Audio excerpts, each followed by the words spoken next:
வரலட்சுமி நோன்பு அன்னைக்கு வரலட்சுமி தாயாருக்கு தலைகையில நம்ம நைவேத்தியம் படைக்கலாம் அது நான் சொல்றேன். ஃபர்ஸ்ட் தலை வாழையில இருக்கணும்.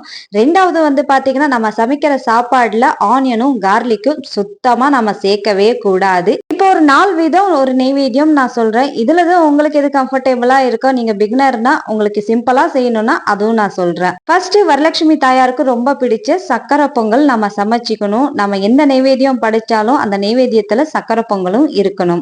ஃபர்ஸ்ட் விதம் எப்படின்னா சாம்பார், ரசம், கூட்டு, பொரியல், அப்பளம், 2 வகை வடை, இந்த மாதிரி அது கூட சக்கரை பொங்கல், இந்த மாதிரி நம்ம சமைச்சு படையலா போட்டு நம்ம சுவாமி கும்பிடலாம். ரெண்டாவது விதம் நெய்வேத்தியம் பாத்தீங்கன்னா கலர்ஃபுல்லான சாப்பாடு தான். லெமன் ரைஸ், கட் ரைஸ், புளியோதரை, புதினா ரைஸ், இந்த மாதிரி சொல்லி ஒரு 5 வகம் இல்ல 7 வகம் அது ஒத்தப்படையில போடும் போது அதுல நம்ம சக்கரை பொங்கலும் நம்ம சேர்த்து தான் ஒத்தப்படையில நம்ம போடணும். மூணாவது நாம என்ன நைவேத்தியம் படைக்கலாம்னா ஃப்ரூட்ஸ் தான். ஃப்ரூட்ஸ் பாத்தீங்கன்னா 5 வகம் இல்ல 7 வகம் அதுல வாழைப்பழமும் இருக்கணும், சக்கரை பொங்கலும் இருக்கணும்.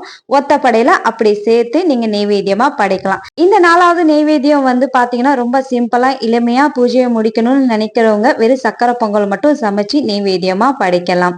இந்த வீடியோ பிடிச்சிருந்தா ஒரு லைக் பண்ணுங்க. நம்ம சேனலை சப்ஸ்கிரைப் பண்ணாம இருந்தீங்கன்னா சப்ஸ்கிரைப் பண்ணிக்கோங்க. நம்ம இன்ஸ்டா ஐடியும் ஃபாலோ பண்ணிக்கோங்க.